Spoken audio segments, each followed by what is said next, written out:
நாதஸ்மேனர்களுக்கு வணக்கம். இப்போ தமிழக அரசியல் களம் மீண்டும் பரபரப்பா இருக்கு. என்ன விஷயம்னு பார்த்தீங்கன்னா, எப்பயுமே அதிகமா பேசாம இருந்த எதிர்க்கட்சி தலைவர் எடப்பாடி பழனிசாமி அவர்கள் வந்து பார்த்தீங்கன்னா, இப்போ கொஞ்சம் அதிகமா பேசியிருக்காரு. என்ன விஷயம்னு பார்த்தீங்கன்னா, மக்களவைத் தேர்தல் முடிவுக்கு அப்புறமா வந்து பார்த்தீங்கன்னா, ரொம்பவே ஒரு மிகப்பெரிய ஒரு அமைதி இருந்துச்சு. அதுக்கப்புறமா அதிமுகவை சார்ந்தவர்களும், பாஜக சார்ந்தவர்களும் மாறி மாறி குற்றம் சாட்டியிருந்தாங்க. இவங்க மேல தான் தப்பு, அவங்க மேல தான் தப்பு. அண்ணாமலைக்கு வந்து அந்த ஒரு இது கிடையாது. அந்த பொட்டன்ஷியல் கிடையாதுன்ற விஷயங்கள்லாம் வந்து அதிமுக அமைச்சர்கள் தொடர்ச்சியா முன்னாள் அமைச்சர்கள் தொடர்ச்சியா பேசிட்டு இருந்தாங்க. வேலுமணி ஒரு விஷயம் சொல்லியிருந்தாரு. என்னன்னு பார்த்தீங்கன்னா, ஒருவேளை பாஜகவும் அதிமுகவும் கூட்டணி வச்சிருந்தா அதுக்கு கிடைச்சிருக்க ரெஸ்பான்ஸே வேற. நாங்க அதிகமா ஜெயிச்சிருப்போன்ற மாதிரி விஷயங்களை பேசியிருந்தாரு. இதே தான் தமிழிசை சவுந்தரராஜனும் சொல்லியிருந்தாங்க. இதுக்கு பல விமர்சனங்கள் வந்துருந்துச்சு. இப்போ வந்து பார்த்தீங்கன்னா, அதுக்கு எடப்பாடி பழனிசாமி அவர்கள் அதிமுகவுடைய பொதுச் செயலாளர் அவர்கள் வந்து பார்த்தீங்கன்னா, ஒரு மறுப்பு தெரிவிச்சிருக்காரு. என்னன்னு பார்த்தீங்கன்னா, நடந்திருந்தால், வந்திருந்தால் என்ற பேச்சுக்கே இடம் கிடையாது. சசிகலா இவங்களோடலாம் கூட்டணி வைக்காதது காரணமா தான் வந்து பார்த்தீங்கன்னா, அதிமுகவுக்கு 2019 காட்டிலும் இந்த வாட்டி 1% ஓட்டு அதிகமா வந்திருக்கு அப்படின்ற விஷயத்த சொல்லியிருக்காரு.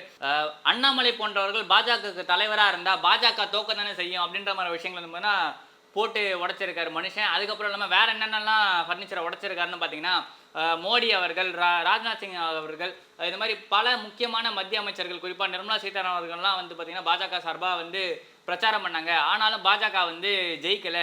அது மட்டும் இல்லாமல் ஒரு பொய்யான ஒரு பிம்பம் கட்டமைக்கப்படுது. என்னன்னு பார்த்தீங்கன்னா, பாஜகவோட வாக்கு வங்கி வளர்ந்திருக்கு அப்படின்ற விஷயங்களை வந்து பார்த்தீங்கன்னா, தொடர்ச்சியாக வந்து செய்திகளில் பார்க்குறோம். ஆனால் அது வந்து நிச்சயமாக வந்து உண்மை கிடையாது. ஏன் அப்படின்னா, ஏற்கனவே நடந்த 2014 தேர்தலில் பாஜக வந்து 18.8% வாங்கிருந்துச்சு. ஆனால் 2024 தேர்தல் ஒரு 10 வருஷம் கழிச்சு வந்து பார்த்தீங்கன்னா 18.2% தான் வாங்கியிருக்காங்க. இது வந்து அதிமுகவுக்கு வந்து பார்த்தீங்கன்னா ஒரு வெற்றி தான். ஏன்னா பாஜக வளரவே இல்லை அப்படின்ற மாதிரி விஷயங்களும் சொல்லியிருக்காரு. எடப்பாடி பழனிசாமி வந்து முக்கியமாக சொன்ன விஷயங்கள்ல ஓபிஎஸ், டிடிவி, சசிகலா இல்லாதனால தான் எக்ஸ்ட்ராவா ஒரு பர்சன்டேஜ் 2019 காட்டிலும் நாங்கள் எக்ஸ்ட்ரா ஒரு பர்சன்டேஜ் ஓட்டு வாங்கியிருக்கோன்றது பெருமையாக சொல்லியிருக்காரு. அது மட்டும் இல்லாமல் உதயநிதி போன்றவர்கள் கொஞ்சம் பெருமையாகவும் பேசியிருக்காரு. உதயநிதிலாம் ஏறக்குறைய 90% இடத்துக்கு போயிட்டு பிரச்சாரம் பண்ணாரு.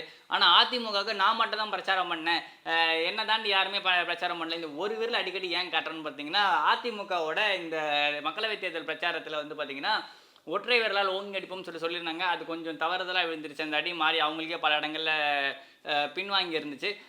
அது மட்டும் இல்லாமல் இந்த தென் மாவட்டங்களில், தமிழகத்தின் தென் மாவட்டங்களில் 7 தொகுதியில் அதிமுக டெபாசிட் இழந்துருந்துச்சு. அதுக்கும் சொல்லியிருந்தாரு.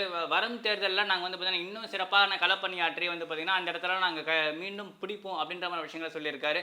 இப்போ பல பேர் பல இடங்களில் சொல்கிற விஷயம் என்னென்னு பார்த்தீங்கன்னா, அதிமுகவோட ஓட்டு வங்கி பாஜக, பாமகவோட ஓட்டு வங்கியோட சேர்ந்திருந்தா நிச்சயமாக திமுகவை பல இடங்களில் வீழ்த்தி இருக்கும். ஏற்கனவே சரிக்கு சமமான வாக்குகளை 2 பேரும் பெற்றிருப்பாங்க. சரிக்கு சமமான எம்பிகளையுமே 2 பேர் பெற்றிருப்பாங்க. இந்த டஃப்ன்றது நெக் டு நெக் காம்படிஷனாக இருந்திருக்குன்ற மாதிரி விஷயங்கள்லாம் பல பேர் பேச நம்ம கேட்டிருப்போம்.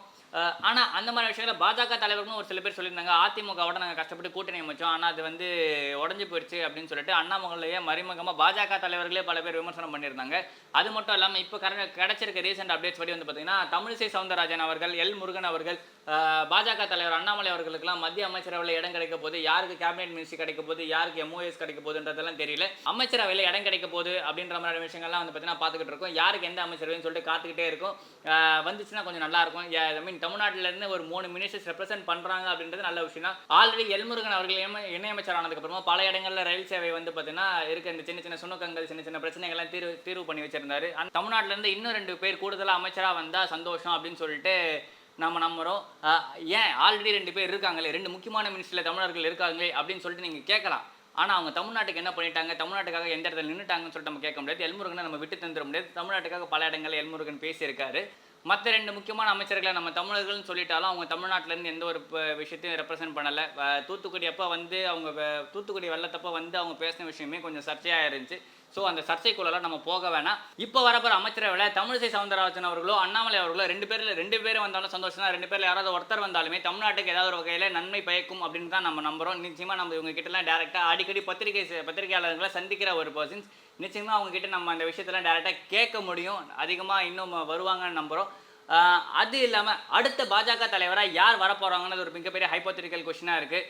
அந்த ரேஸில் வந்து பார்த்தீங்கன்னா வானதி அவர்கள் இருக்காங்க, நயினார் நாகேந்தர் இருக்காங்க, ராமஸ்ரீனிவாசன் இருக்காங்க.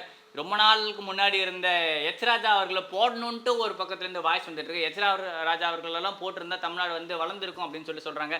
நாராயண திருப்பதி போன்ற மூத்த தலைவர்களாக இருக்காங்க, அவங்களாம் வரமாட்டாங்களா அப்படின்ற மாதிரி ஏங்கிறதுக்கும் சில குரூப்ஸ் இருக்குது.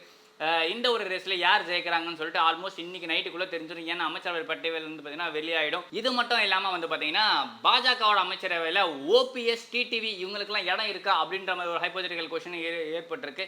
ஏன் அப்படின்னு பார்த்தீங்கன்னா ஓபிஎஸ், டிடிவி அவர்களும் வந்து பார்த்தீங்கன்னா டெல்லி கிளம்பி போயிருக்காங்க திடீர்னு சொல்லிட்டு கடைசி நேரத்தில் ஒரு ஃபோன் வந்துச்சு, உடனே அங்கே கிளம்பி போகிறாங்க அப்படின்ற மாதிரி ஒரு செய்திகள்லாம் வெளியாயிருக்கு. இதை தாண்டி ஓபிஎஸ்க்கு டிடிவிக்கும் இணையமைச்சர்கள் பதவி தருவாங்களா, இல்லை அவங்க அந்த கூட்டணி அப்போ என்ன ஒரு முடிவு எடுத்துருந்தாங்கன்ற மாதிரி விஷயங்கள்லாம் தெரியவே இல்லை. ஆனால் நேற்று பேசினப்போ கூட மோடி அவர்கள் வந்து தமிழ்நாட்டில் வந்து நாங்கள் நிச்சயமாக வளருவோம் அப்படின்ற மாதிரி ஒரு நம்பிக்கையான ஒரு கருத்துக்கள்லாம் தெரிவிச்சிருந்தாரு. அந்த வகையில் ஓபிஎஸ், டிடிவிக்கு யாருக்காவது அமைச்சரவை கிடைக்குதானு காத்திருந்து தான் பார்க்கணும். இல்லை இவங்க 2 பேர் வந்து பார்த்தீங்கன்னா பிரதமரோட பதவியேற்பு விழாவில் கலந்துக்கிறதுக்காக தான் போயிருக்காங்கன்ற மாதிரி செய்தியும் வெளியாயிருக்கு. அமைச்சரவையில் வராங்களா, இல்லை இருக்கையில் உட்காந்து பிரதமர் அமைச்சராக வருத மீண்டும் பிரதம அமைச்சராக மோடி ஆகிறதா பார்க்க போகிறாங்களான்னு சொல்லிட்டு காத்திருந்து பார்க்கலாம். நன்றி, வணக்கம்.